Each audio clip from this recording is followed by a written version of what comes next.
Yeah, well, this is really an amazing but also very challenging time for the semiconductor industry. We're in a kind of once in a century pandemic, and that's really created a number of disruptions to the supply chain, but also to the supply and demand balance. If you look back to last year, when because of the pandemic, governments and countries were going into lockdown, and there were supply chain disruptions, economic activity fell off a cliff, and we were going into an economic crisis. But as people readjusted to the new normal of the COVID economy of stay at home learning, stay at home work, people started ordering all sorts of new displays for their home, new TVs, new iPads, new speakers.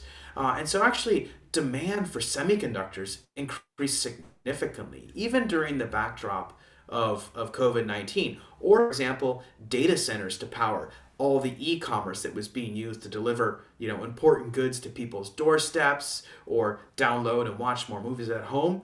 Unfortunately, a lot of the auto manufacturing plants were not able to recover as quickly, and it's because of that many of them canceled orders for their semiconductor chips and wafers, and that led to a huge decline in demand from auto semiconductors last year. At the end of last year, though, fortunately, demand started picking up for cars. But as I mentioned, supply in semiconductors was already very constrained because of this huge demand for the stay-at-home and the COVID economy.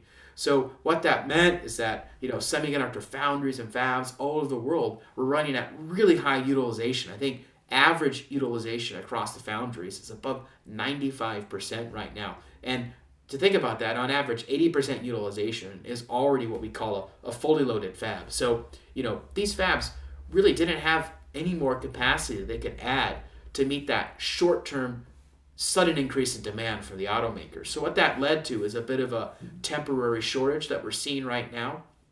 And, the good news is that things are going to get better. That we're seeing some positive developments in terms of, companies increase their yield, their efficiency, their output, and it takes time for companies to build a new chip. You can't just flip a switch and produce a chip.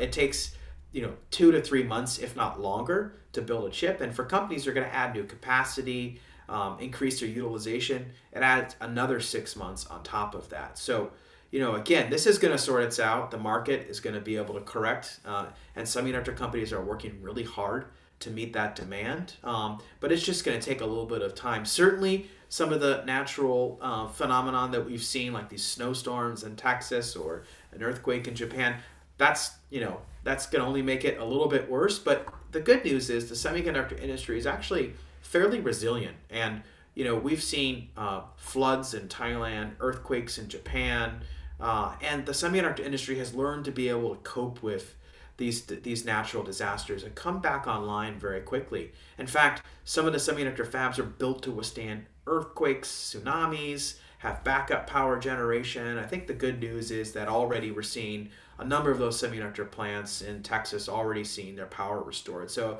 I think that was more of a short-term blip, but certainly it doesn't help. But the good news again is I think we're seeing some positive signs that this auto chip shortage may be over in a couple of quarters. We're seeing good positive news out of Chinese Taipei. We're seeing good news out of the United States and Germany. And so again, I think most analysts predict that in 1 or 2 quarters, maybe by the summer, we're going to see a pretty positive turnaround in this auto chip shortage situation.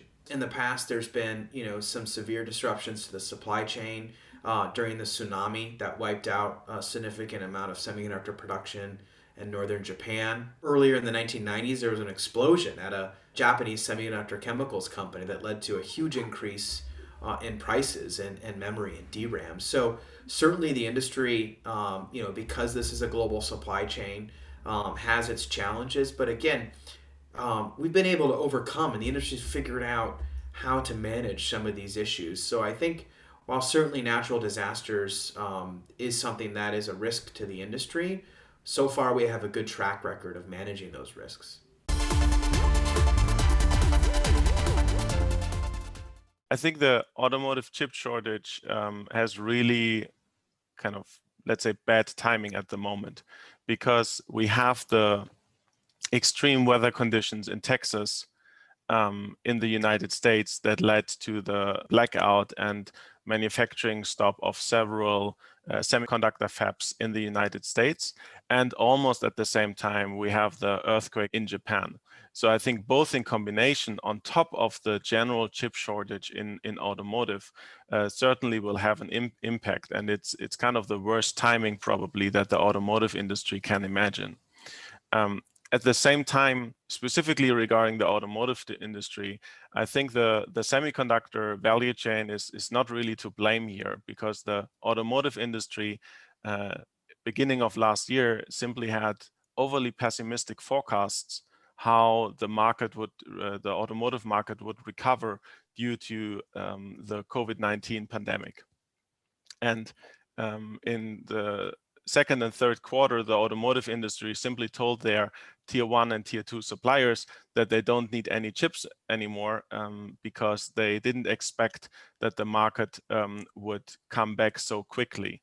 And then if you order a new chip, you quickly have a lead time of 4 to 6 months. So from the time that you order the chip until you really have it in your hand and you can put it in your car, we talk about 4 to 6 months. And that is simply because of physics, because of how the value chain works and how long it takes in the fab and then later in packaging to actually produce that chip. And the automotive industry simply underestimated this delay of 4 to 6 months.